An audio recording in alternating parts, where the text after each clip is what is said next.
Good evening. Thank you all for being here tonight. I know the weather wasn't great, so thank you for braving the conditions. And welcome to UMSL at Grand Center, our home for St. Louis Public Radio. And we think tonight's conversation is just so critical to the future of our region and making sure that it's a good place to live for everyone. And I just want to quickly, before we get started, recognize our sponsor, the Missouri Foundation for Health. And I also just want to mention a special thanks to the members of St. Louis Public Radio. Our more than 25,000 donors contributed nearly $5.5 million last year, which allows us to do things like we're doing tonight. So I won't make anyone raise their hand if they're not a member, but I will say that if you are not a member and you're curious about becoming one, just find a staff member and we will gladly show you how you can sign up before you leave tonight. So that's my pitch. I'm off. I should also mention that tonight's event is being recorded and live streamed. That's the camera back there. You know, in order to have big, important conversations about the future of a region, it certainly helps to have a reliable and very, very capable partner. And with that, I want to introduce Yemi Akande Birch, who is the president and CEO of Focus St. Louis, our partner for the evening.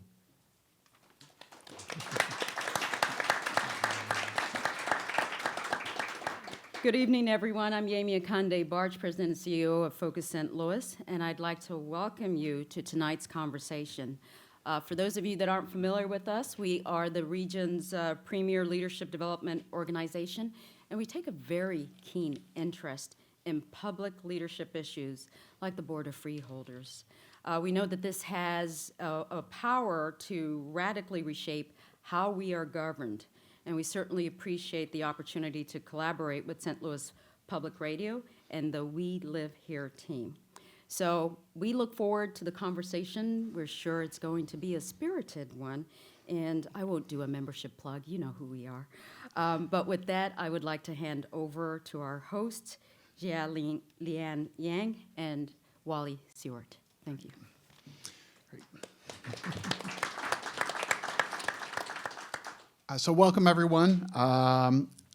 Just a few points on logistics for tonight. Starting off, we are live streaming the event, and we are accepting questions via the hashtag BOESTL. So if you're in the audience and you are Twitter literate, you can hashtag your questions there. We'll be paying attention to those. And also, if you're out watching on the live stream, we'd love to get those questions from you. Again, that hashtag is BOESTL. So we're also monitoring the room. If you're not on Twitter, then we have the question cards that you can fill out a question, hold it up, and we'll have some folks collecting those for you.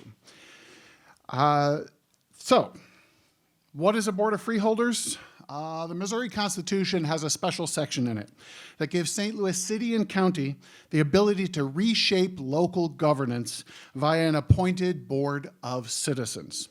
This process is triggered when enough of the city and the county voters sign a petition to go ahead and convene a board. It's called a Board of Freeholders because back when the constitutional language was written, you had to be a landowner in order to be appointed, which is why we're choosing, and I should have said it up front, to use the term Board of Electors here tonight. That illegitimate requirement has since been struck by the Supreme Court. The process for the Board of Electors is relatively simple. It should be relatively simple. The county executive appoints 9 members with the approval from his council. The city mayor appoints 9 members with the approval from the Board of Aldermen, and the governor appoints 1 member. To begin to understand the significance, we should recognize that the Board of Electors has 2 features that make it unique and important. 1, it has immense power, and 2, it is beholden to no one but the voters. The Board of Electors has the mandate to look at how we govern ourselves as a city and county and change it, simply by proposing a vote on those changes to the citizens who get the final say. The board can redraw lines, reshape governments, foundationally alter how we live together in St. Louis City and County.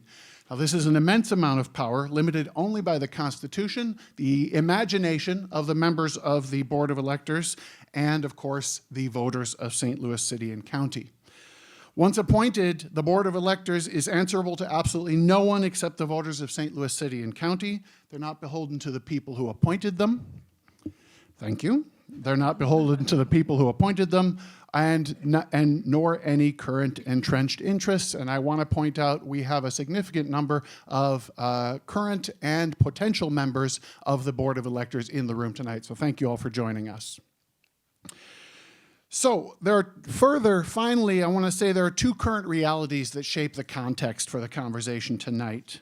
Number one is that the appointment of the current Board of Electors is in limbo, given a failure of the Intergovernmental Affairs Committee and the Board of Aldermen to give the mayor's nominees a vote. This means the city is currently in violation of a constitutional mandate. We hope that is rectified soon, and we'll be discussing some of the implications of this situation tonight. St. Louis has become, the second factor is, of course, that St. Louis has become an epicenter for work and racial equity. This is because the region's inequity is blatant and brutal. It's also because a political movement awakened here just over 5 years ago in the wake of the killing of Michael Brown in Ferguson. This means that no conversation about how St. Louis City and County should be governed can move forward without addressing that core challenge of racial equity. We're here today to begin that conversation with the Board of Electors as they embark on their work. So finally, I want to thank our esteemed panelists who have joined us here tonight. I will not be reading lengthy bios for them because they all have very lengthy bios and we'd be here for a while. I'll simply introduce them with their current title. And I also want to mention that they very kindly agreed to use first names on stage so that we don't have to do the title tongue twisters. So please join me in welcoming to my immediate left the Treasurer of the City of St. Louis, Tashara Jones. Thank you for having me. To her left, the Mayor of Veneta Park in the County of St. Louis, Mayor McGee. Thank you. To his left, the William M. Van Cleve Professor of Law and Director of the University's Center for the Study of Race, Ethnicity, and Equity at the Washington University St. Louis, Adrian Davis. And finally, former Chief Justice of the Missouri Supreme Court, Michael Wolff. And with that, I'll throw it over to Ja for the first question. So before I get into the first question, I have to give a quick disclosure. In the past, I have worked for Tashara's mayoral campaign as a canvasser, no longer connected with her now, and I will ask everyone questions. So starting off with the very first question, everyone in this room braved a snowstorm to get here, so you at some level think that this matters. But if there's anyone still unconvinced that the Board of Electors process matters, what would you say? And what's at stake in terms of racial equity? Wow, that's a huge question to answer first. But you know, I think the systems that currently hold our region back are at stake in this process. Just as Wally said in his introduction, the Board of Electors aren't beholden to anybody, but it's a public process, and so it would behoove all of us to get involved and to let our thoughts be known about what kind of St. Louis or what kind of region we'd like to see at the end of this process, or to begin to discuss as a process that goes on for several years. I personally feel that we should be looking at this as a process as a way to set a process to discuss our region and the things that ail it over the next 10 to 15 years, not just a one-time shot, excuse me, as a board that's appointed at one time. So I think that the initial board should set a plan or set a path forward, and then we appoint subsequent boards like every 2 years, and we set that process as a part of the process as well. So we can have continuing discussions about all of the things that ail our region. So one freeholders process will talk about public safety, another one about education and our fragmented education system. Another, maybe we'll talk about all the municipalities we have, no offense to Mayor McGee. Another one will talk about our tax system and how, equitably we tax each other. Is it expanding the income, the earnings tax to St. Louis County, maybe, I don't know. But I think that the possibilities are endless, and we should be looking at this as a strategic plan for the region and putting equity and racial equity at the center of that rather than just a one-time shot. First of all, I would like to give thanks to our county executive. He opened up a diversity, equity, and inclusion office, and that's a start. And I just want to give him a thank out for starting that and also getting that going. When you look at really what was going on, we traveled back and forth to Jeff City. And what they was trying to do is trying to force that down our throat, that merger. And they wanted the state to vote on that. Now, we done had a merger ourselves. We were the first one that made the merger, but it was an individual vote. Each city voted, not the state, not the county. But up there in Jeff City, they was introducing bills, whereas they would merge the city and county together without your input, without elected officials' input. And that's telling all the elected officials, you don't know what you're doing with your city. We know best for you. But those days are over. We have to stand up for what's right and speak up for what's right. And if you look at, like many other areas across the United States, St. Louis region has a documented history of segregation of policies. And we have to look at that. And we have to handle that by talking individually and being transparent with that. And that's why I can give a shout out to our county executive. He at every meeting, he meet with us. Usually we couldn't even get a meeting. They'll say they was gonna meet. We look around, no one there. But he have kept his word.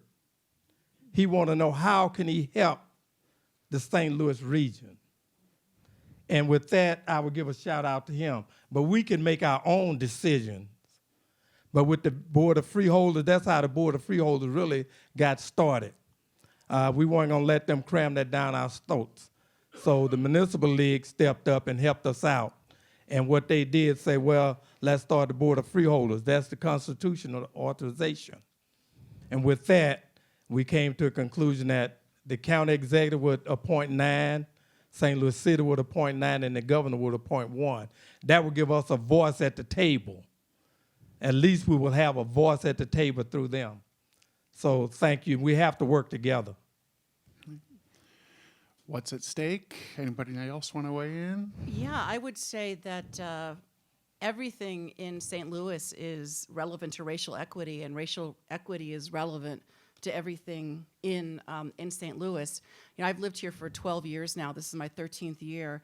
And, you know, one of the things I've come to realize is that St. Louis, in many ways, I think is really emblematic of the problems confronting the urban core, not just in the United States, but around the world. You know, I tell people that when it comes to disparities and segregation and all the challenges that we have more in common with Paris, France, and Rio de Janeiro, and, you know, places in other countries than we do with Paris, Missouri, right, which is just a few miles away. But at the same time, I also really think that we could be emblematic of the solutions to the problem, right? And that's the part I think sometimes, maybe I see this more because I'm an outsider. You know, in St. Louis, if you don't live here for 50 years, you know, you're still considered an outsider. So I'm still an outsider. But I think, you know, so I've lived in DC and New York and Chicago and San Francisco and, you know, Birmingham. And you know, the thing that to me distinguishes St. Louis from all those other places is not the racial segregation. It's that we don't believe in ourselves. Those other cities, they believe in themselves, but we do not believe in ourselves. So a lot of the things that I think that people in St. Louis see as the weaknesses, I think could actually potentially be leveraged as some of the strengths, right? So I live in Central West End, right? 63108 zip code. You know, I think it's probably the wealthiest zip code in the city, and immediately proximate to some of the poorest zip codes, right? People say this is horrible. It is horrible, right? But I'm not sure it's more horrible than when I grew up in DC, where you can grow up as a wealthy person and never see a poor black person because they put them in Anacostia miles and miles and miles away. So the proximity, to me, actually is our opportunity to disrupt. It's much harder to disrupt when people are invisible, right? Every day I'm interacting, with folks. And I shop at Straub's, and people tell me that's like shopping at Tiffany's for your food. I understand that. But one of the reasons I like to shop at Straub's whenever I can is that the people who work there are folks from the neighborhood, and they treat the people who come in to use their food stamps with dignity and respect, right? Last night, someone it was $1.50 short, I could just run out to my car, get my change, and be like, I'll get the milk, right? So proximity. Also, we talk about, we're just too small, we can't compete. Again, I think the size is actually, the scale is our strength. It's not like we're like Detroit, where they're having to shut down entire sectors of the city because they can't afford to keep it all lit, right? Our density, our concentration, I think, can also be a strength. And then we have this inferiority complex. We're not LA, we're not San Francisco. But, the millennials, they want to live in places like we have. So I think we have to take racial equity as it's intrinsic to everything that we do, but to see it not always as the problem, but as the opportunity. If we can figure this out, we will become, I think, the global model. I've been here for 44 years, about 45 years, and I've been here so long people ask me where I went to high school. So I decided the only thing to do is to adopt one. I went to a co-ed Catholic high school in Minnesota, and so I adopted Bishop DeBerg. So, in case you wanted to know. And when I came here, I was teaching at St. Louis U Law School, and one of my colleagues and close friends grew up here and was away really only for the Army and law school and college. And he asked me after been here about 6 months, how do you like St. Louis? I said, and I had lived previously, the big cities I'd lived in had been Minneapolis and Denver. I said, I really like it here because I've been here for 6 months and nobody's told me how lucky I am to be here. So there is something about that modesty.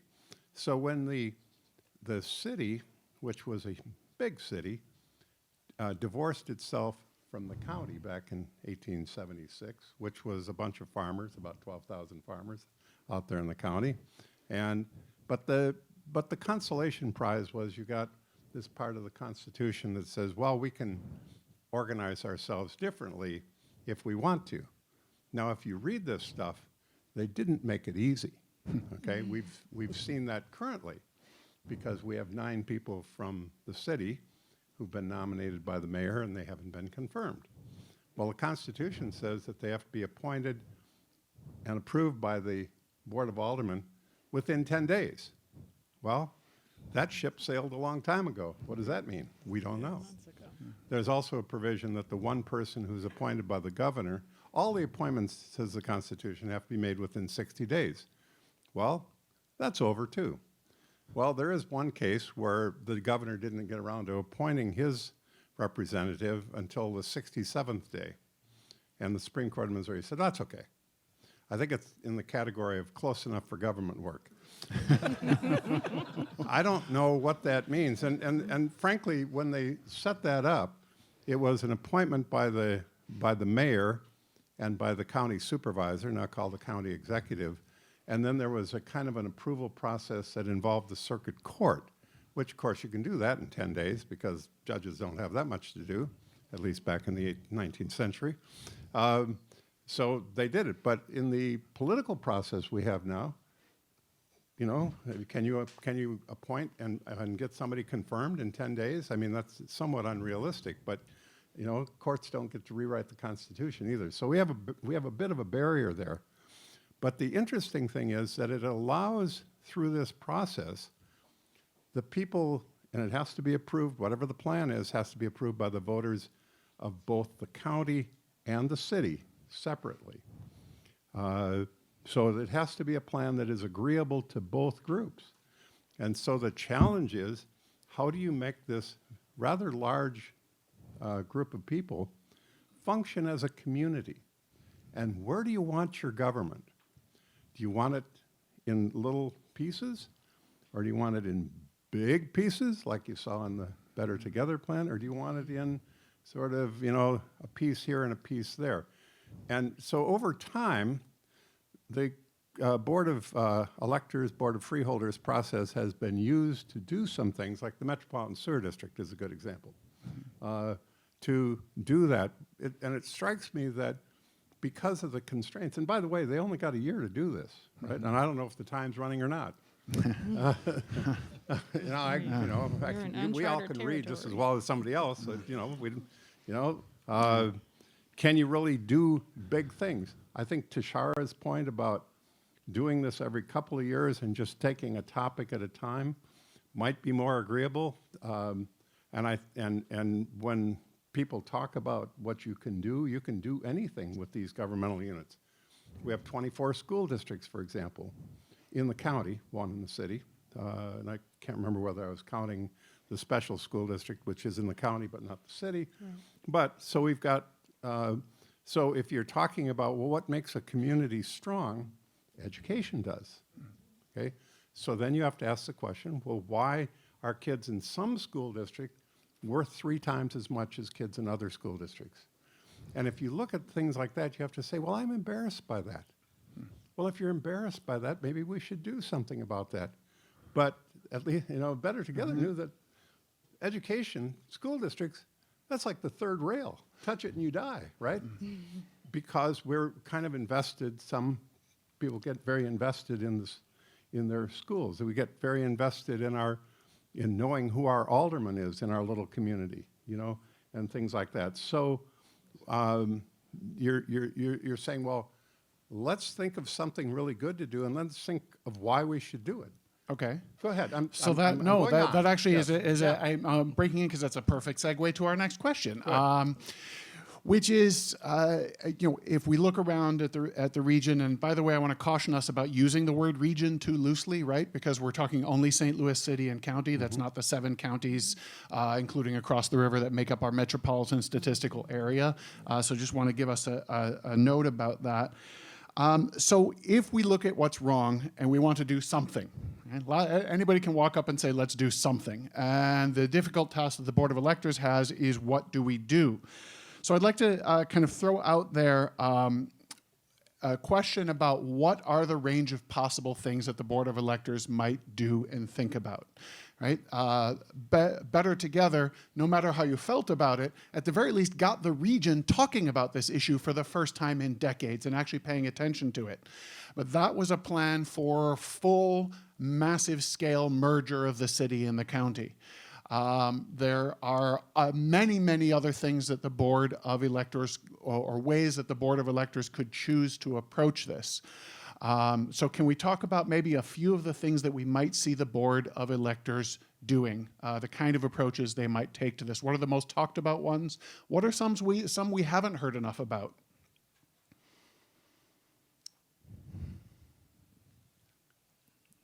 Money. Mention money. Money? Money. Okay. Go for the money. All right. Okay. Sorry. Follow the money? Yes. I think another thing we have to look at too, the disparities of the areas. The thing about that, if you give each one an equal playing field, then you will have maybe a better way to operate certain things. But if one community is blighted, then that's a disservice to those residents. I don't care how small a community is, they chose to live in that community. Those communities was there before we got there. They was operating perfectly until we got there. So what is the problem? Is that maybe certain people are getting too much power because they're working together and they want to break that up? Or is it the economic disparity? Or is it the school district? That's what we have to look at. When you work together, the resident move in their community for a certain benefit.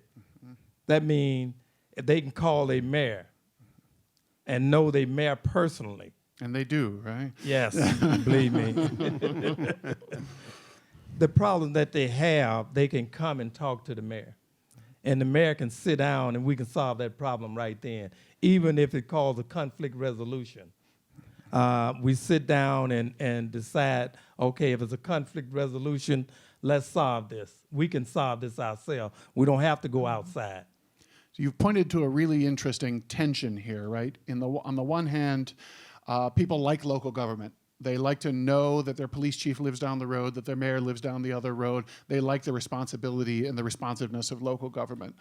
The difficult part about that is if you have all these small government pieces, then you have the disparities, right? Because each little municipality doesn't necessarily have the same amount of resources as others. So how do we square that? How do we square that circle, right?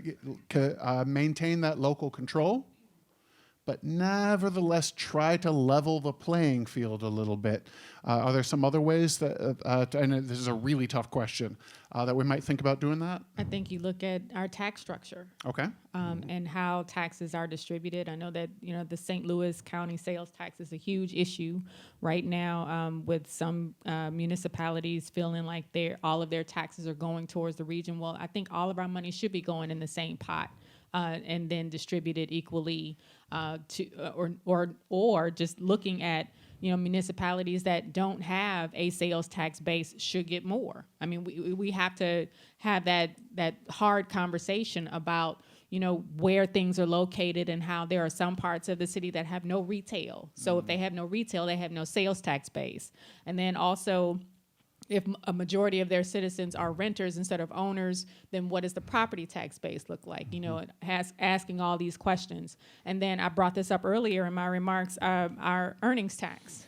We can look at that and make it a progressive earnings tax instead of the regressive 1% that it is now, and only in the city. It could be, not region-wide, St. Louis County. And it could be the first $25,000, for example, is zero, and then go up from there based on how much you earn, and that way it's truly progressive, and those who are poor are not paying a majority of their income in taxes, which is currently the case with our sales taxes being 10% or more depending on where you're shopping, and if they live in the city, that's another income tax on top of that. So these are things that we can take a look at to make sure that everybody has a chance to succeed, and when you put equity in the middle of that, then you're making sure that everybody pays their fair share. And I'm not sure that folks in the audience might know this little background piece about St. Louis County, that the cities that do have those retail bases actually put money in a pot, and that money goes out to other communities that don't necessarily have the retail, but their citizens are driving over to the next community over to spend their money. They're already paying it. Yeah, they're already doing that, and that's one way the county has already itself decided to kind of try to level the playing field. So there are some pieces at work. Maybe we can build on those. Well, maybe you should move, if you're looking for a tax advantage, move to Maryland Heights. They've got a casino, which means I think they have no property tax for the city. Okay, so there's zero tax in Maryland Heights because they got a casino. So either you got to go to a community that has a casino or a shop, except shopping centers are they're not doing so. We need to have Amazon or somebody. But you see my point. And It that takes is a We certain- also have no that it's hit internet and tax. miss. We also have no internet tax, right? There's no That's right. internet tax. That's right. Because the So, legislature won't put in a tax on internet sales, Yep. which disadvantages all those people who spent billions of dollars building stores in our community. And they're being disadvantaged because we can just go online and get from Amazon and not pay the tax. Although that's changing a little bit, but not much. Yeah. So moving is easier said than done, and I think Mayor McGee is itching to answer a question, so I'm going to see if I can focus that a little bit. So Mayor McGee, you had experience consolidating resources and governments from the ground up. You alluded to that a little bit. What some people may or may not know is about the Veneta Park, Veneta Terrace merger. Can you just tell us, in your experiences around consolidating resources and governments, what lessons did you learn? What does it take for the region or city and county to work together, and what does it take to really do community engagement, specifically having African Americans in North St. Louis County heard and voices at the table and needs responded to? Well, what happened, the leadership got together and started talking with one another. Veneta Terrace came to Veneta Park since it was a close proximity, because they didn't want to be unincorporated. They came and talked to us, and we sit down and talked about it, and then we formed a panel and looked at both sides, looked at the resources, how can we help each other? And with that, we formed a committee, and then we went to the resident and educated the residents. And with the resident, we took a poll, and both residents on both sides wanted to come together and work together because Bonita Terrace didn't have the funding, and Bonita Park had the funding. And so we came together and then filled out the application for the board, and they approved us, and then we had an election, put it on the ballot, and the resident voted to merge. Both sides said yes, and that's when we came together and working. And now Bonita Terrace is a part of Bonita Park, and they're getting full services just like Bonita Park does. Not only that, that was a model that brought all of us together within the Normandy School District, because there was 24 municipalities within the Normandy School District, and we got together, all the mayors got together and started talking about how can we help each other. So, and still stay independent, still have the communication with your resident, but yet work together. So we started out talking with the mayors, and then we found out that we all had similar problems.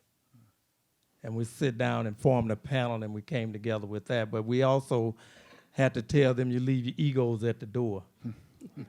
Because politicians always looking to get stuff for their city, but you have to look at working together. And we have a motto: the only time we look down on the city is when we're trying to help them up. So with that, we went from that, and everybody started looking at salt. Some of was paying like $42, some was paying $142, some $200 for a ton. So we got together and said, hey, let's go with this company. And now all of us paying like $42 a ton. Mm-hmm. That saved cities a lot of money, and they still independent. Then we looked at another problem was trash. Each one had different trash haulers. And then we got together and said, hey, we went to one trash hauler and gave out RFPs and said, we have 24 municipalities. What kind of deal can you give us? We got senior citizen discounts. We got 24 municipality discounts. And with that alone, we saved over $100,000 just for Bonita Park. Just with that, all of the cities coming together and choosing one trash company. And not only that, we got some perks. Now we get a roll-off in each ward that they can clean up during the fall and spring. And that's a perk. And not only that, we get a calendar. So each resident now get a calendar of the events that's going on in the community. And they know what's going on now.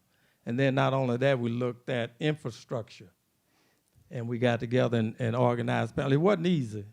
It's hard work. But in order to work together, you can't look at self. Me, myself, and I spell sin without I being in the middle. Spelling lesson, who knew? So you leave that I out. There's no I in teamwork. And we had to get that over to a lot of them. So now it said we instead of I, it's we. So with that, we're working together, on every aspect. Matter of fact, our police department served 7 municipalities because they weren't able to have a police department. And we had some resources, so the money that they saved from the contracts, now they can have a police department. And not only police department, we do community policing. But it's not easy. You have to sit down and talk and respect each other. It's 4 things can derail what you're trying to do, and that's not being a team player, selfishness. When you look at all of that, you really come together, and then that's what can make it work. And it's not forced down your throat. You're giving your residents the same service, a better service than they was getting before, and you're still independent. Can I go back to something that I think that Tashara said when you were talking about rethinking, the tax? That would be an important thing, and I would expand that to more broadly rethinking, I would expand that to more broadly rethinking all of the resources, right? So in law, we call it distributive justice, right? So the question is not just how big is your pie, it's how is your pie divided up, right? And I think the taxes is one key part of that. I think that the massive capital investments that we keep attracting to the region is another part of that. I think that the human capital is another piece of this. Whose human capital do we invest in? Whose human capital do we disinvest in? Another piece of it is, and this is kind of a big strategy, obviously, but I think we have to stop thinking only east-west. We've got to start thinking north-south. So whatever design comes in, that's one way, I think, of helping to disrupt the maldistribution of resources in our region, is that anytime something comes up, instead of thinking about only the east-west corridor, the march to the arch, immediately begin to think north-south. And how can we disrupt those historic racial dividing lines and bring key resources into the communities, which need not only education, but people are itching for jobs. People are itching for communities that are safe. People are itching for communities that have beautiful green space. Another piece of it that feels very different to me from other places where I've lived is the transportation piece. And I feel like we don't talk about this enough. Because our region, the scale of our region is smaller, we don't have to replicate every single thing in every place, right? We don't have to build a huge hospital in every different segment or sector of all these municipalities. What we have to do, though, is give people easy access to get to where they need to go. And this is, I mean, the whole history of public transportation, like the history of public education in the United States, is tied up with structural racism and I guess, shall I say it, white supremacy.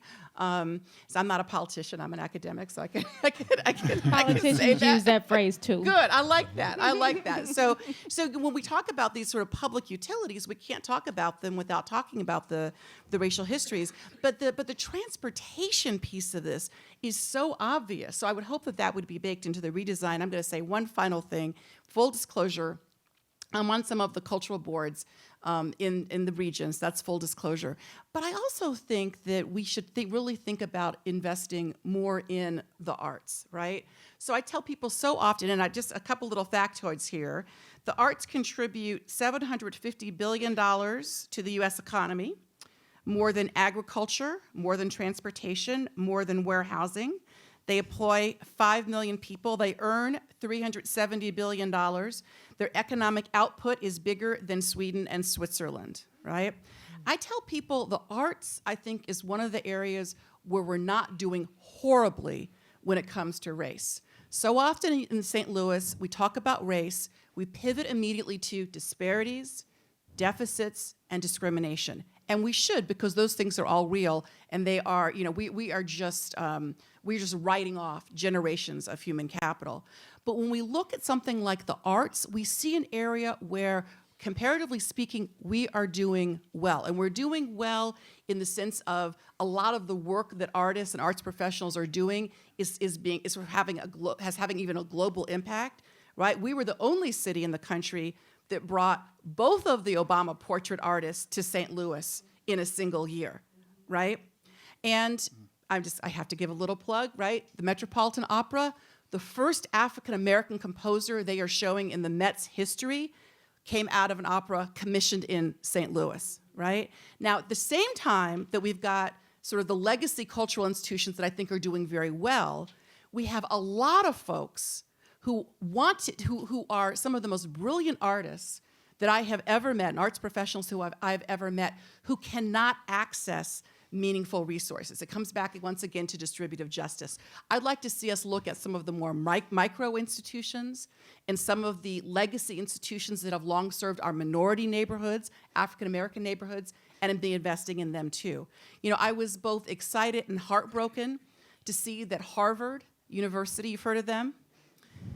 So they've created a think tank lab to bring St. Louis African-American artists to Cambridge, Massachusetts, to start to do, innovative thinking and work, right? Dee Nichols is there at Harvard right now. So I'm thinking to myself, why does Harvard and Cambridge and Massachusetts see the talent and the global potential in these young African-American artists, designers, entrepreneurs, and we don't, right? So when I talk about investing in the arts and people think it's frivolous, again, I would like our share of that $750 billion. So again, this is an area I think where we do relatively well. And part of what bothers me is, again, I'm not from St. Louis, but every time I walk in a room in St. Louis, it's always, oh, the poor black people. When we walk in the room, we talk about arts, what I see frequently are people listening to black people, right? People learning from black people admiring black people. It's not always like, oh, the white savior complex, right? So that's my plea for also beginning to put in place, if we could come up with some county scale ZMD, right, that was really investing in some of those micro or legacy African American and other minority institutions. What would that look like? That actually leads us very nicely to our next question. I have to say, I love your positive reframe of our problems, right? The proximity of the Del Mar divide becomes an opportunity instead of that gash that we feel like it is in the city. We can drown in our problems, or we can become a petri dish for new solutions, right? And so in that vein, we've talked a little bit about some of the huge issues, tax structures, transportation. Another approach that a board of electors might take, instead of trying to fix all the institutions and everything at once, is a smaller approach, a more focused approach on a specific issue. The only board of electors that's been successful, except for the one that divorced the city from the county, was the one that created the Metropolitan Sewer District. And every single other board of electors that has ever been convened has been tripped up mostly simply by not actually bringing the voters on board to vote for what they are proposing. So I'd like to just think tank for a minute. What are the smaller, more focused kind of things the Board of Electors might look at and say, look, we can't do it all. We can fix this one piece. We can make a good case to the voters for this piece. How might we do that? And what are some of the areas we might look at? We use, it's not all as balkanized as it may look, because we do use we do have connections made intergovernmentally, and I think that holds some promise. The problem, the structural problem that the Board of Freeholders provisions in the Constitution present are that you have to convince the people of both of these, both the city and the county, that it's in their interest to vote yes on whatever the plan is, which is why taking small pieces might be more attractive, because you can sell that in a way. If you take, for example, and we have a history of things that we need to correct. We probably can't correct them tomorrow, but for example, when the Federal Housing Administration was set up in the 1930s, St. Louis was redlined, and you can see it. There's, the fellow from Iowa who wrote the book Mapping Decline showed how the investment in the city of St. Louis was skewed racially as a matter of federal policy. So then it comes to us as local people to try to fix the results of that. How do we make that happen? And that's a real challenge, because what do I get if I make things better in the city? I live in the county. What do I get? Okay? That's what people are going to be asking. Okay? I think that there's an analogy to health, and in here I think we have to understand that when we live in a community, some parts of which are not doing well, we're not going to be doing well either. There is the myth that you can live in your gated little community and forget about the rest of your contiguous area.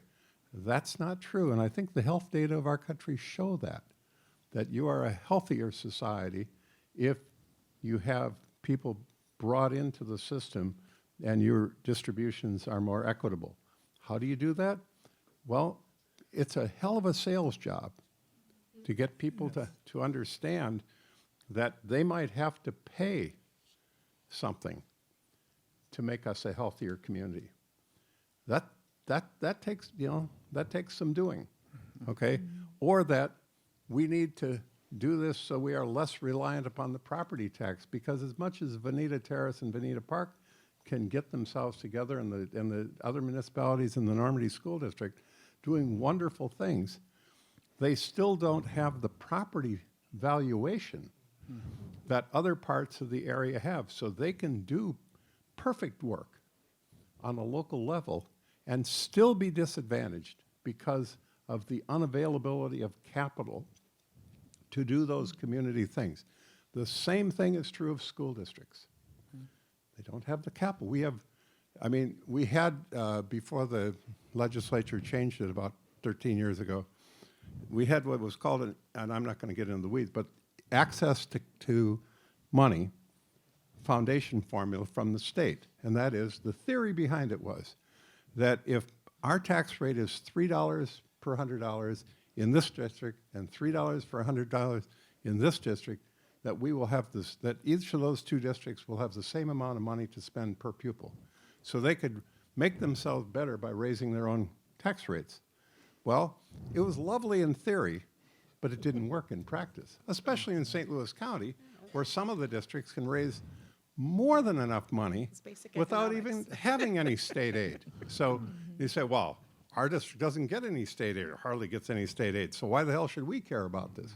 Well, we should care about this because we are not educating just the children that live in our neighborhood. We're educating the children who live in our entire community. And that, we don't have a future unless we fix that. I think you just made a case for how any of this gets sold to the voters in terms of the health of the region as a whole. So before I ask for the next answer to that question, I just want to remind the audience, if you've got a question on a note card, go ahead and hold it up, and I think we've got some folks that are going to walk around and collect that for us so that we can get those questions from you and go ahead and present those to the panel. So I want to give the rest of the panel an opportunity to think about what are some other specific approaches. You know, we have an affordable housing trust fund in the city, and now hopefully one in the county. We have a early childhood fund in the city and one in the county. They're funded by different kinds of taxes, and they're distributed in different ways. Are there some of these kind of smaller policy areas that we might see that the board might look at collaboration on? You know, I look at it, I think we underestimate our residents. We don't send surveys out to ask them their opinion. If we do that, we always send surveys out to find out where our residents want to go. When you send out surveys and you get those surveys back and start acting on those surveys, then the residents feel like they're part of. So when they feel like they're part of, they will solve the problem for you. All you have to do is carry them out. But I understand about the resources, economic development, training, all of that come into play. What make a strong community? That's what the question should be. What make a strong community? Education, homes, jobs, job training, economic development. When you have those things in place, then your community going to strive. Educate your residents on where you're going. Ask them where do they want to go. And when you communicate like that, things start happening. And when you work together, things start happening. So when you put your residents involved, your business people involved, your employees involved, then everybody now have a stake in the pot.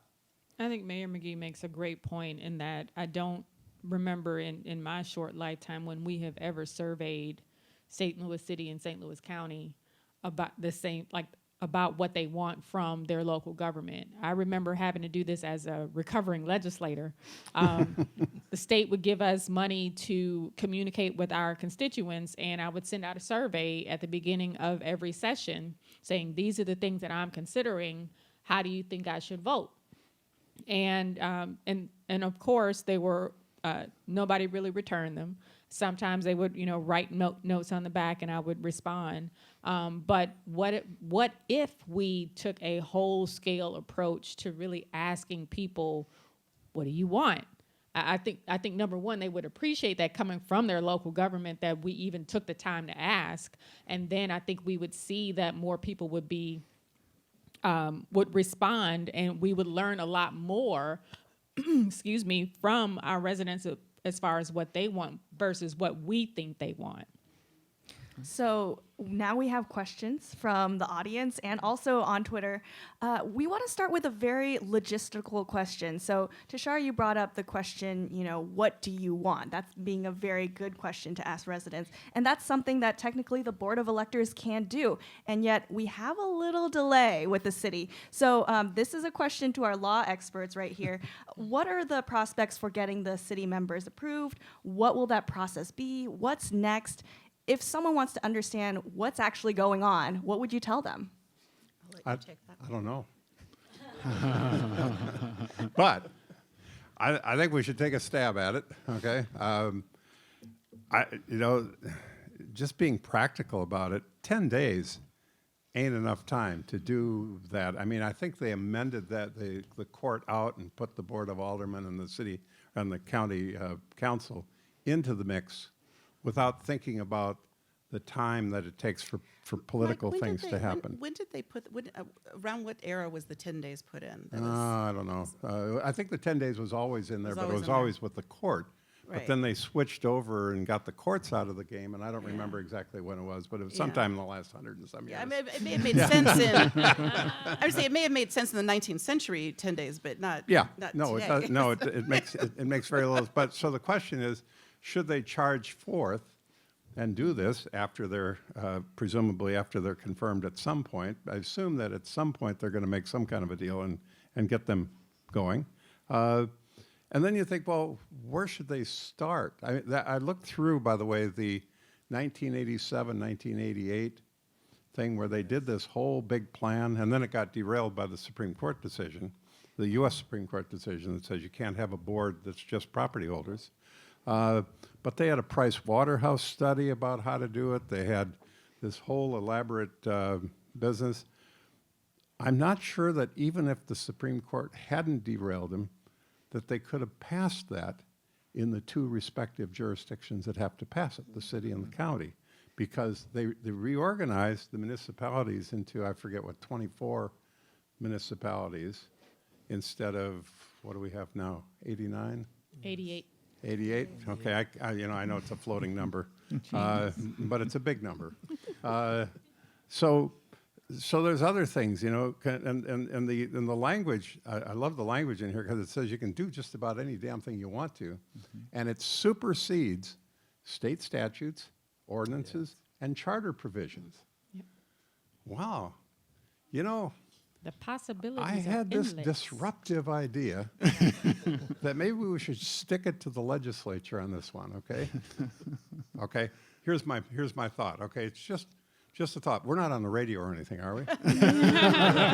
So it's just the people here, right? Okay. Absolutely. So why don't we set up a little agency to give background check certificates to people who want to have guns? And why don't we have a gun registration thing? Okay? Well, you can't do it because the legislature took away from our localities the right to do that. But if the people of these two districts combine and say, this is what we want, we don't want people in our city and county walking around unless they've had a background check, unless they've registered their gun. And we'll do it online. So if you want to come in from Chillicothe and go to a baseball game, fine. Register ahead of time. Just let us know, because that's a serious problem. We've got an awful lot of people walking around. We don't let people drive around in cars without licenses. I mean, they do it, but we kind of tend to those are kind of dangerous things. And those little things that they carry in their hands and shoot people with, those are kind of dangerous too. We should probably do something about that. And so anyway, I'm glad that y'all just keep that a secret and just talk about it among yourselves. It doesn't even have to be as radical as background checks, right? It could be simply reinstating a permit for open carry in the city so that when the police see someone open carrying, they actually have the right to ask if they have a permit, which they don't right now. Absolutely. Sorry, Adrienne. Oh, no problem. Just sort of piggybacking on that and back to sort of some small things. One thing we haven't talked about is enfranchisement and disenfranchisement and voter suppression, and I think that that's something to really, these would be easy wins. I'm not saying that they wouldn't be politically, they're straightforward wins, or they may be politically challenging, but automatic voter registration, mandatory days off. I think it is a disgrace that I can walk into I think the longest line I've waited for to vote in Central West End is, 10 people, right? And it is a disgrace that other people have to line up at 8 a.m. It is just a disgrace. That's obviously a national problem. But if this is all predicated, as you're saying, Mike, on the Board of Electors is then going to sort of be putting things in front of the people, inviting the people to vote, we have to make sure that everyone is meaningfully enfranchised, right? With the emphasis, I think, being on meaningfully, and that runs to the automatic voter registration to access to votes as well, access to voting. So I've got a question from the audience. Does the board have a plan in place currently that we, the people, can support to attract previously unavailable capital? And I think that the fundamental idea, if I may, here is a lot of people talk about city-county alignment when it comes to economic development. That's a big argument that companies coming in have to, one set of regulations here, one set of regulations there. That argument doesn't very often get brought into the racial equity space. So I'd like to talk for a moment, what would it mean to think about the Board of Electors thinking about equitable forms of economic development? How do we make sure we bring money to the region, but make sure that we do it in a way that it's equitably distributed? Any easy wins there? So just like Dean Wolf talked about that the freeholders has the opportunity to look at or to supersede state law, TIFs are state law. And we could restructure TIF financing to include equity if we so chose, or if the Board of Electors so chose to go down that path.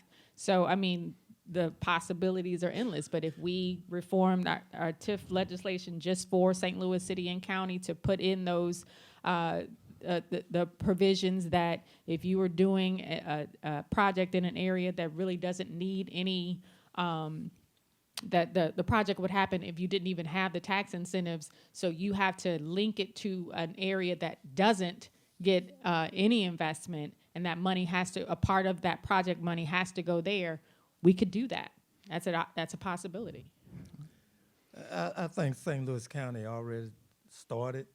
If you look at the Office of Diversity, Equity, and Inclusion, that's one of the ways that they can look at the holistic approach and also include training. And I want to thank our county executive for that, Sam Page, for putting that office in place, because when you look at the economic development disparities, that Office of Diversity can bring all of that together. And then you'll have a more equitable affair with training, the opportunities there. And then I know you're gonna have disparities, but that office can also sort of like control some of that racial disparity and gender and all of that. Can I bring one point that I want to bring one more point about, enfranchisement, and you were talking about voter education between Veneta Park and Veneta Terrace, and Adrienne was talking about voter disenfranchisement and how she, only waits 10 minutes to vote. And, our voter turnout is horribly low in St. Louis City and St. Louis County. So, I'm not trying to, poo-poo on the Board of Electors, but it doesn't matter what they do if we don't turn out to vote for whatever they put on the ballot.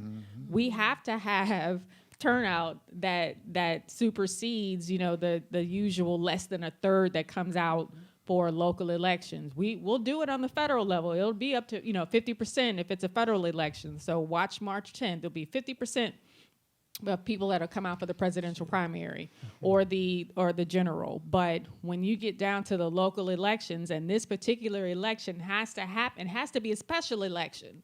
So it can't be within a certain time frame of elections that are already set on our calendar. So it'll be something that you won't even, if you're not paying attention, you won't even know that it's going to come up. 70 days. It has to be at least 70 days away from a primary or general election date. Right. And it not has more to than be within 90 a certain days amount after of they time. put the plan out.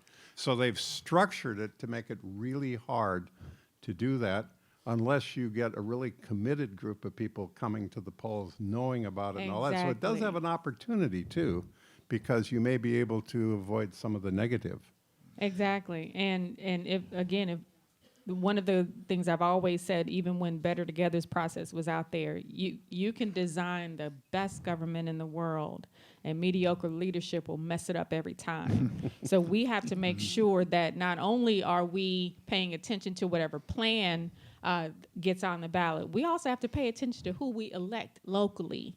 Because these are the people that are going to be responsible for implementing the plan that the electors have put on the ballot for us to vote for. So they are all tied together. So let's talk about community engagement in terms of paying attention or getting an idea of what residents are really thinking.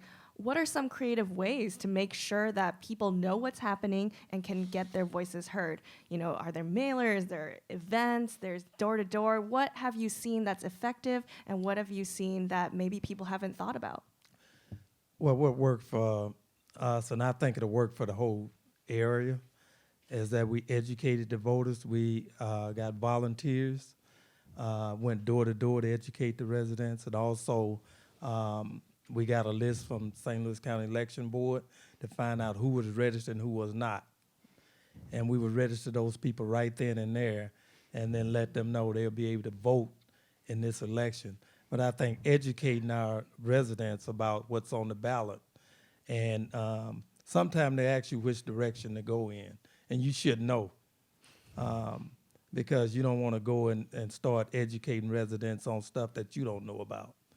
So be familiar with it yourself. And when you get that volunteer committee, train them. And that's something that we're doing now, and we're trying to get that in place in the whole 24-1 footprint. Which brings up the fact that I just want to point out in terms of the process for the Board of Electors, and a very important point that we haven't talked about yet is the fact that the Board of Electors gets to spend money, right? They can spend essentially as much money as they want, send half the bill to the city and half the bill to the county. So if they were going to spend some money to create a community-engaged conversation and process around this, how might we think about doing that? Do we have any past examples of highly community-engaged processes that we might look at and learn from? I can't think of any recent examples, but, you know, putting my campaigner hat on, you know, you have to go door to door. You have to meet people where they are. You have to go to churches. You have to go to community centers. You have to build a team of canvassers and outreach workers who are going to be everywhere that people are gathered in order to make sure that everybody knows that this election is coming up and what's on it. Because if not, then it'll be one of those things that comes and goes, and less than 20% of the people are making a decision for a majority of the region. So if they, put some money towards it, I think, we can increase turnout. So hire a professional community engagement firm or company to make sure that this happens well? Or hire some local activists who know how to get people out in the streets, Right. Another thing is having community engagement people and having them trained. We also have a community engagement officer, and he also trained the residents also, and go out and talk to them and ask them, are they registered? And if we want to register everyone in the household that are able to vote.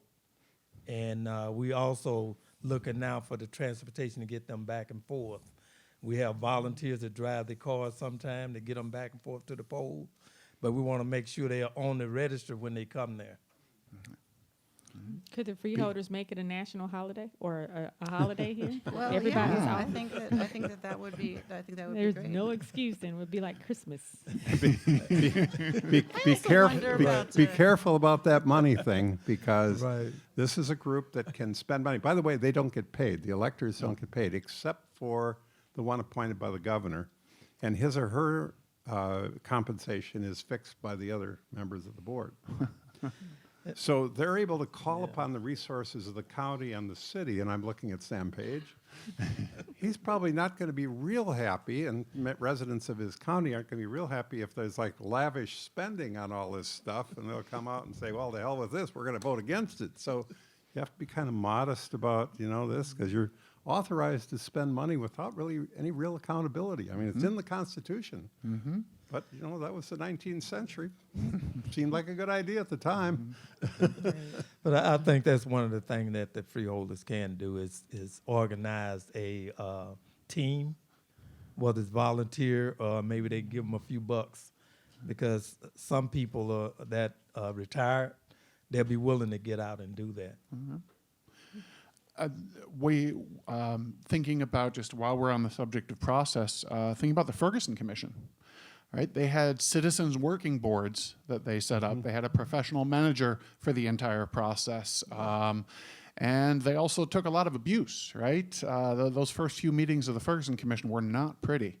But being willing to do that, being willing to sit and accept that the community needs to get this anger out without responding in kind with the anger, I think would probably go a long way. So, question from the audience: great change happens when motivation to act outweighs the status quo. So, what if we talk about both the leaders, the Board of Electors, the leaders in the region that they're going to have to collaborate and work together with, and also the voters? How do we cultivate a culture of change agents in the region?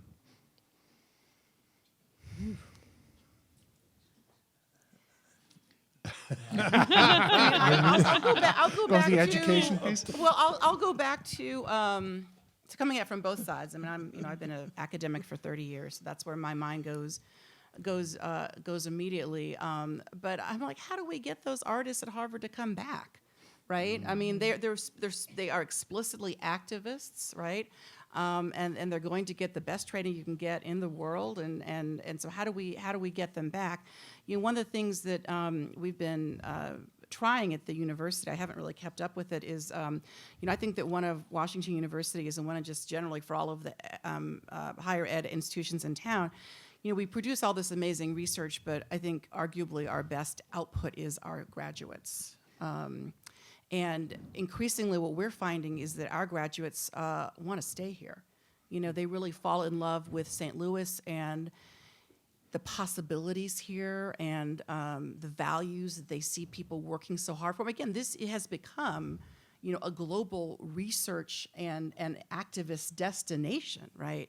For folks. So I'd like to see some of the maybe local educational higher ed institutions step up and begin to try to retain some of our graduates by appointing them as St. Louis fellows, right? And sort of placing them.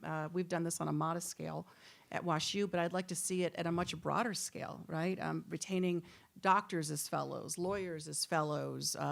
We graduate these amazing architects who are working on trying to just disrupt the built environment and segregation. So I think that's something that I could see the educational institutions doing, but I could also see the various governmental agencies doing that. I don't know if you all have fellows programs. Maybe that's something that could be funded, right? And I tapping hire a whole bunch of interns. One of them sitting in the audience. So yeah. absolutely. Absolutely. So on the subject of segregation and education and what we can imagine in terms of a future, someone asked, what can we do to break the school to prison pipeline and work towards criminal justice reform? Very small question, of course. But within this process, is there anything that could be done to address this? Yeah, absolutely. I mean, if as we've said earlier, the electors process can supersede the state statutes. So look at those statutes that are hindering our local prosecutors' abilities to get rid of cash bail, for example, or any of those things that couch criminal justice reform, right? And I think that's a whole sort of separate process that they would have to take a look at, because I talked about taking out a bite at a time, like it's a huge elephant. Everything that goes on in our region is a huge elephant, and we have to take it out a bite at a time. Criminal justice reform could be an entire 2-year process to look at the statutes that hold us back, that hold our prosecutors back from being able to execute prosecutorial discretion, or our judges, their hands may be tied as well. So we can we can say this is the region that we want to be, where we are not locking people up for being poor or sick or on drugs. And this is an area, I think, where we've seen we can make some progress, right? We saw the municipal court reform go through. And you're absolutely right. And so much of it is not only about prosecutorial discretion, it's about everyone's discretion. Do I have a moment to tell a really quick story? Okay. So a friend of mine who's an older white woman, identifies as Jewish, was telling me that she found out that she had an outstanding warrant for some unpaid ticket, right? So it was in Ferguson. So she went down there and she went in with her hands up, she said, right? And she surrendered, right? And they said, come on, you're joking around. She said, no, I'm here to surrender. So they pulled her up and everything. They said, oh yeah, you're right. So they brought over a police officer, kind of quote unquote, took her into custody, had someone stand there with her and said to her, okay, well, you owe, $183.95. She said, well, I don't have that. And I'm thinking, this is racial privilege, right? That's the first thing I'm thinking, because if I had an outstanding warrant, I would have gone in there with $10,000 and lawyers and everything else, right? But she just went in there with nothing. So the clerk said to her, okay, well, how much do you have on? She said, what's going to happen? She said, the clerk said, well, you're supposed to go to jail. That being Ferguson, right? But the clerk looked at her and said, well, how much do you have on you? My friend said, I took it, everything. She said, she got $72.12. Pay it. On you go. Off you go. Stop. No. It's discretion at every single level. It is discretion at every single level, right? This is baked into the system, that some people belong in jail and other people, whatever they've done, do not belong in jail. That is the root. That is the corrupt, racist root of the criminal punishment system. I don't blame any individual officer or prosecutor. This is the system. But we've seen people begin to make some progress, right? And I think we can continue to make some progress. And I think you're right. If we can further empower some of our prosecutors, and it shouldn't take all of these women coming to town to have to support them. Well, the thing that, and I think there's been a fair amount of progress made both in the county. I've been working with Wesley Bell for the past year. And in the city as well. But also on the state level, when I was involved in this before with the Sentencing Advisory Commission, I thought it came to me that criminal justice reform will not be a real thing until it becomes a conservative issue. And that's the moment we're in now. When you have a conservative governor talking about criminal justice reform, and by the way, there are things happening, and what we have to realize and what people don't understand is that when we put somebody in a prison, the chances that he is or she is going to recidivate go way up. And so now we're thinking about how can we keep people in the community? How can we fix whatever those issues are?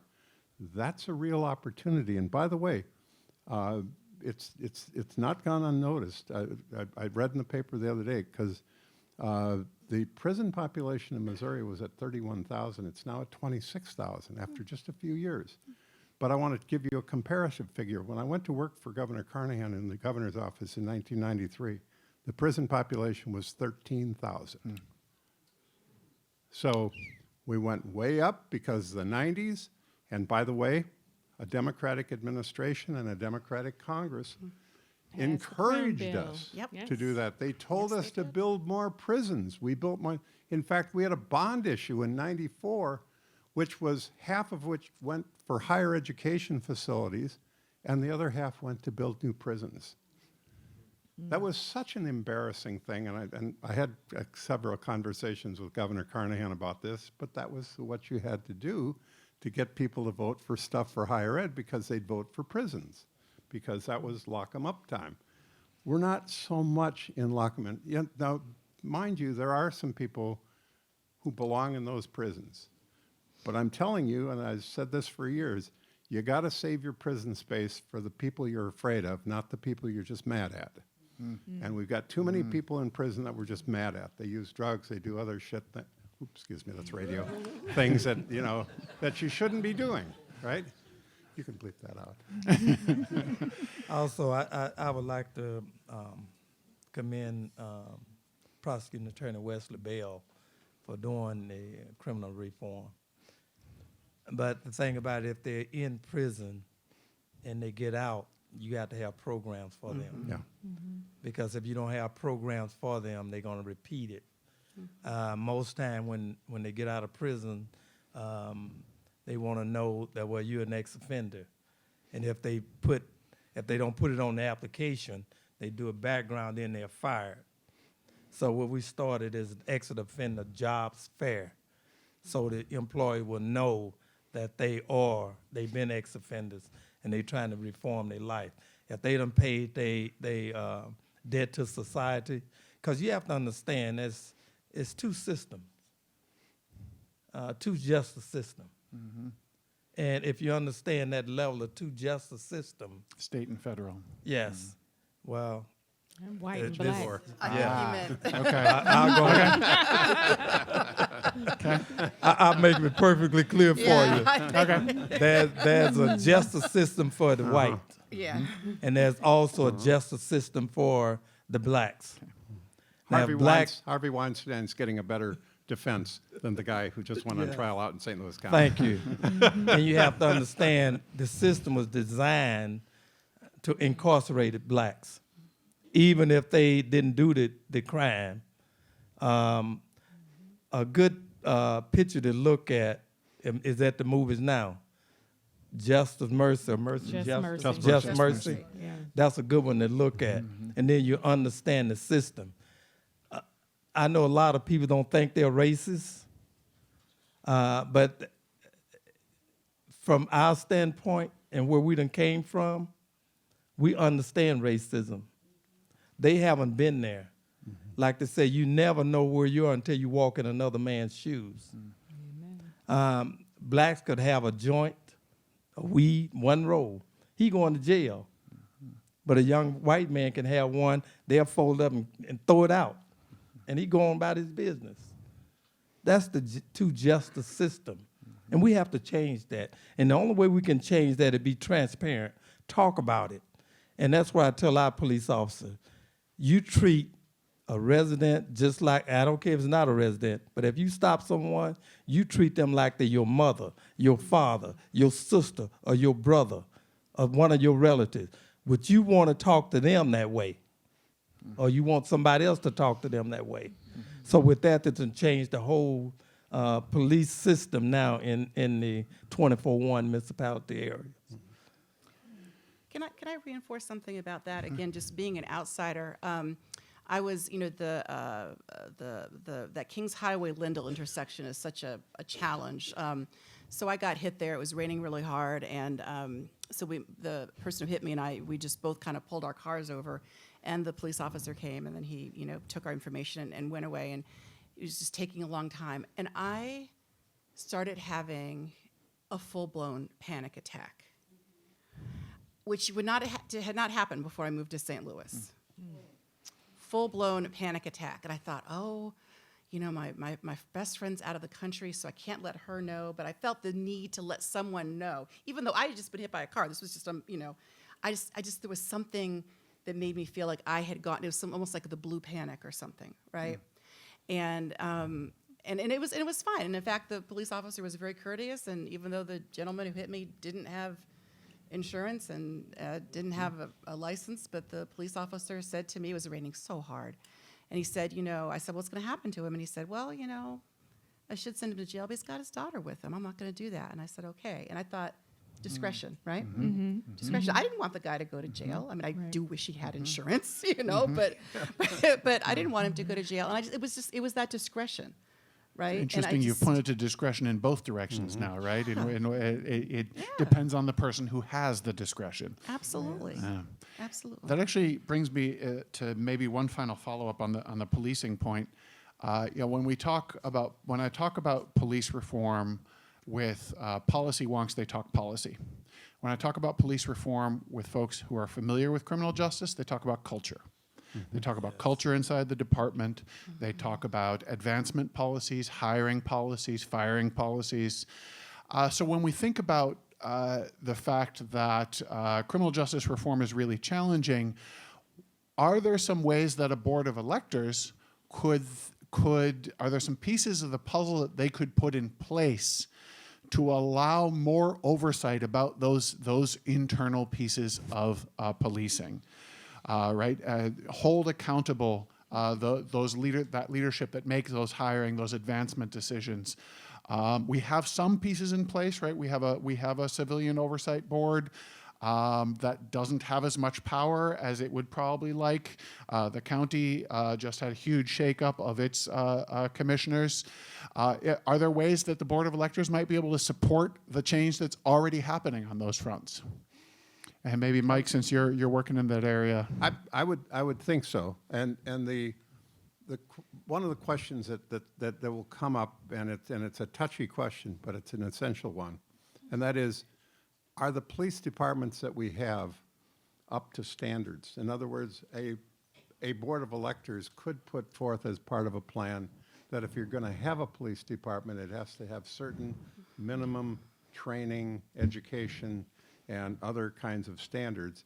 And if you can't do that, if you can't afford that, then the county will take it over, or you'll have to get it from with a combination like Veneta areas did. So there are those things that can happen, so that you have some accountability to a standard and what people want to expect from, say, their police departments, and that is that they will serve the community and serve the community with professionalism and respect, and you can put structural things in place that will help that. And as I understand, it's actually state statutes that have been making some of that difficult. Yes. Am I right? So, yeah. Mayor. Post usually give the training for the police officer, they give the guidelines. Post usually give that guideline. But the thing about those guidelines, you want to go a step further. They have the Missouri Chiefs Police Association that you can become a member of, and then you have CALER. CALER is the highest standard. And you have, so many guidelines that you have to go by. So looking at the North County Police Cooperative, we weren't going to go with minimum standard. We want to go with the best standard, and that's CALER. And with CALER standards, they have to follow certain rules. And not only that, I meet with all of them twice a year, all of the officers.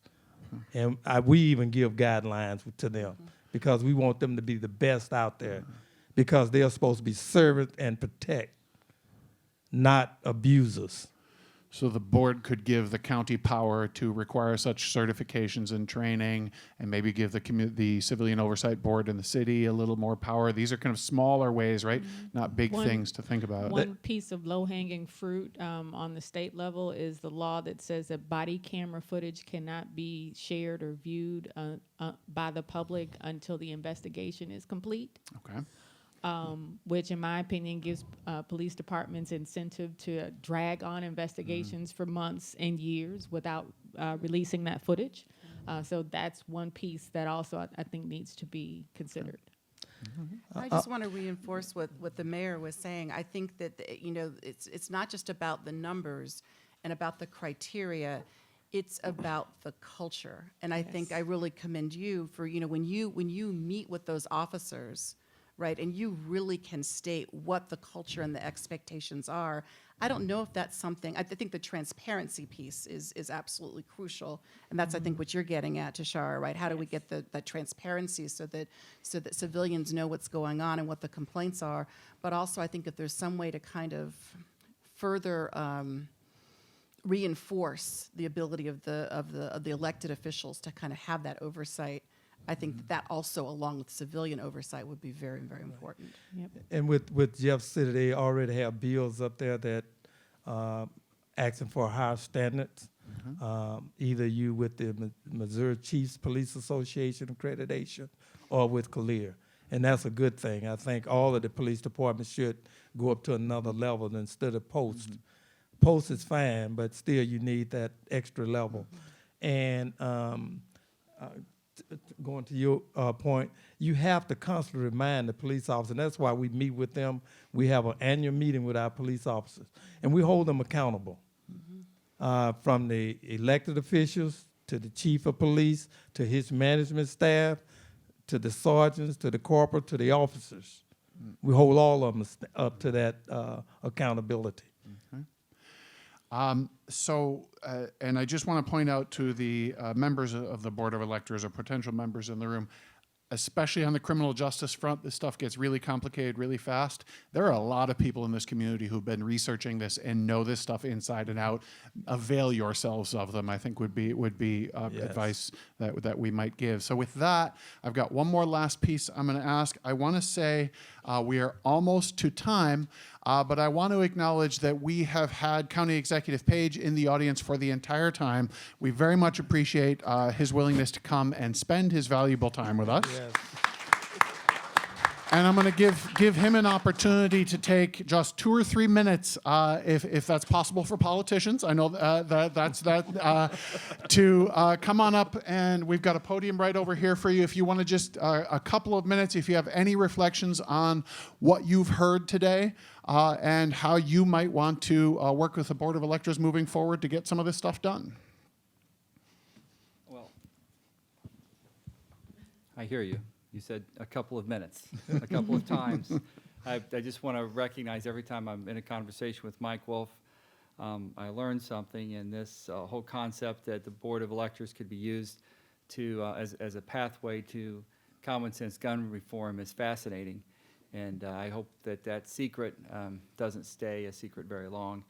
I am optimistic and bullish about the St. Louis region and some of the opportunities we have moving forward, but I do recognize that we're growing at a slower rate than other cities and regions in the Midwest, and the Midwest is growing slower than the rest of the country, and that's why we're here, and that's why we're talking about this. We have to recognize that racial inequities, historic racial and economic segregation in some of our communities is really what's holding us back, and it's the root of every question we ask.